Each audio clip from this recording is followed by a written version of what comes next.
And stakeholders in the maritime industry say in order for Nigeria to maximize its huge potentials in export and import trade, it is important to improve the state of the Nigerian ports across the country. This was the submission of speakers at the Nigerian Seaport Investment Forum held in Lagos.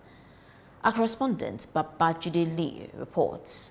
Nigeria's maritime industry remains an important sector that contributes trillions of naira revenue to the national economy annually. It employs thousands of Nigeria formally and informally, and the industries are judged as next to oil in terms of revenue generation for the economy.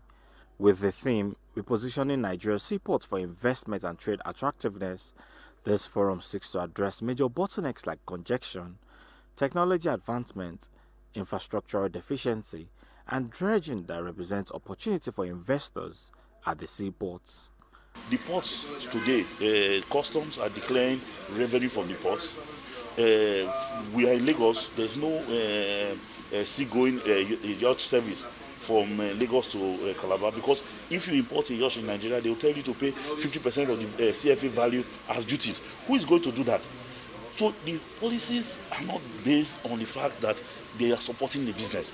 We have developed to a point where the ports are handling beyond their as-built capacity. The only way you can improve is to deploy technology, and the Nigerian Ports Authority is doing that. First, we deployed the e-call-up. The e-call-up is for batching and sequencing trucks that are coming into the port. The belief here is that stakeholders must have a partnership agreement that is based on aligned interest of all the sectors to achieve trade attractiveness. It's better coordination between the various agencies that are concerned with ports. Quite often you find that they're working in isolation. That's one of the first things I would do. Number two, I would probably put more pressure on MPA to revive the various ports that we have across the country. We are heavily reliant on some of the ports in Lagos, but then we have ports across the country, so we need to do more to revive those ports.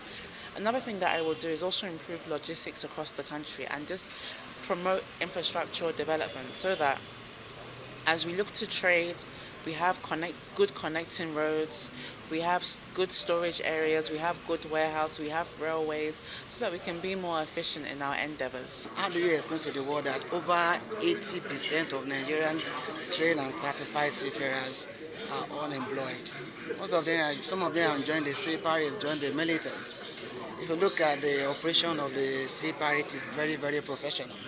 It takes a very good, powerful navigator to know where your vessel is positioned and know when to attack. It takes a very good underwater welder to know how to go under the sea and bust the pipe. So if the area of unemployment is not addressed, we will still be deceiving ourselves. The forum also provided opportunities for stakeholders to connect with agro-producers, agribusiness, exporters and importers across Nigeria and Europe. Babajide Lee, Silverbird News 24, Lagos.